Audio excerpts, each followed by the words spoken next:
তিনটি পক্ষ, Arakan army, Rohingya সশস্ত্র গোষ্ঠী আর বাংলাদেশ। এই ত্রিভুজ সংঘাতকেই বাংলাদেশকে নিয়ে যাচ্ছে এক অঘোষিত ছায়াযুদ্ধের দিকে। এমনই এক রিপোর্ট প্রকাশ পেয়েছে বিবিসি বাংলায়, যেখানে উঠে এসেছে ভয়াবহ এক চিত্র। আমি পুরো রিপোর্টটি পড়ছি না, আমি রিপোর্টের ভেতর থেকে কি পয়েন্টগুলো আপনাদের সামনে তুলে ধরছি।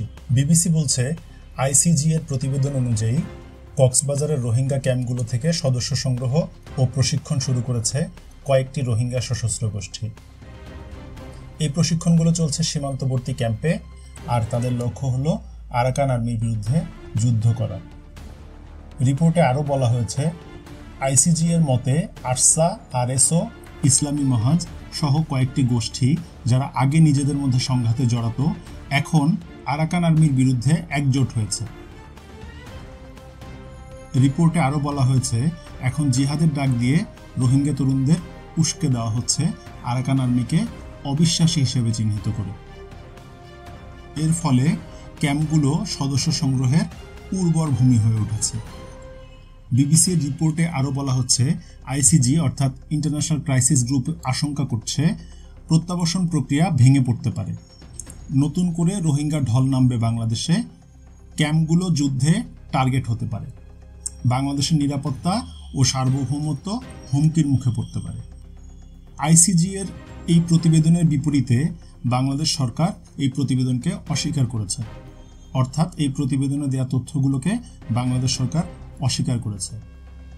এ বিষয়ে বিবিসি বলছে, বাংলাদেশ সরকার বলছে কোনো সশস্ত্র প্রশিক্ষণ হচ্ছে না, আইন শৃঙ্খলা বাহিনী সবসময় ক্যাম্পে নজর রাখছে। আইসিজি এর তথ্য ভিত্তিহীন ও প্রমাণহীন। বিবিসি এর রিপোর্ট অনুযায়ী রাখাইনের নিয়ন্ত্রণ নেওয়ার পর আরাকান আর্মি রোহিঙ্গাদের উপর নিপীড়ন চালিয়েছে। এমন অভিযোগে রোহিঙ্গারা প্রতিরোধের পথে হাঁটছে। এই প্রতিরোধ করতে গিয়ে যে সংঘাত হবে, সেই সংঘাত ছায়াযুদ্ধের রূপ নিতে পারে। বিবিসি এর বিশ্লেষক সূত্রে বলা হচ্ছে, যদি যুদ্ধ হয়, আরাকান আর্মি কক্সবাজার ক্যাম্পে প্রতিপক্ষকে টার্গেট করবে। এতে বাংলাদেশ সরাসরি একপাক্ষিক যুদ্ধে না জড়িয়ে হলেও পরোক্ষভাবে ক্ষতিগ্রস্ত হবে। রিপোর্টে উল্লেখ করা হয়েছে, আইসিজি কিছু পরামর্শ দিয়েছে। পরামর্শগুলো হলো, বাংলাদেশকে আরাকান আর্মির সঙ্গে সরাসরি যোগাযোগ বাড়াতে হবে, ক্যাম্পে সশস্ত্র গোষ্ঠীর প্রভাব নিয়ন্ত্রণ করতে হবে, নাগরিক নেতৃত্ব গড়ে তোলা খুবই জরুরি।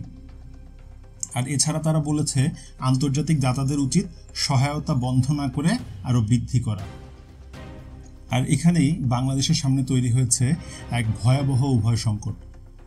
বাংলাদেশ যদি এখন আরাকান আর্মির সঙ্গে সরাসরি যোগাযোগ স্থাপন করে, তাহলে মিয়ানমারের জান্তা সরকার এটিকে তাদের বিরুদ্ধে ষড়যন্ত্র হিসেবে দেখবে।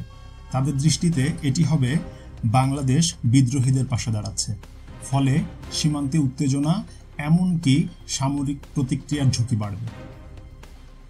অন্যদিকে আরাকান আর্মি নিজেরাই রোহিঙ্গাদের স্বীকৃতি দিতে চায় না। তারা রোহিঙ্গাদেরকে বিদেশি অনুপ্রবেশকারী মুসলমান হিসাবে দেখে। তাদের সাম্প্রতিক বক্তব্য রোহিঙ্গা বিরোধী মনোভাব স্পষ্ট করে। অর্থাৎ বাংলাদেশ যদি আরাকান আর্মির সঙ্গে কথা বলে, তাহলে মিয়ানমারের জান্তা সরকার বাংলাদেশ সরকারের বিরুদ্ধে চলে যাবে। আর যদি চুপচাপ থাকে, তাহলে রোহিঙ্গা সশস্ত্র গোষ্ঠীগুলো নিজেদের মতো করে যুদ্ধ শুরু করে দেবে এবং বাংলাদেশের কাঁধে এসে পড়বে সেই যুদ্ধের দায়। এই মুহূর্তে বাংলাদেশ দাঁড়িয়ে আছে দুই আগুনের মাঝখানে। একদিকে আরাকান আর্মির রক্তচক্ষু, অন্যদিকে রোহিঙ্গাদের অস্ত্রধারী ভবিষ্যৎ। প্রত্যাবাসনের স্বপ্ন এখন অস্ত্রের ঝনঝনানিতে ঢাকা পড়তে যাচ্ছে।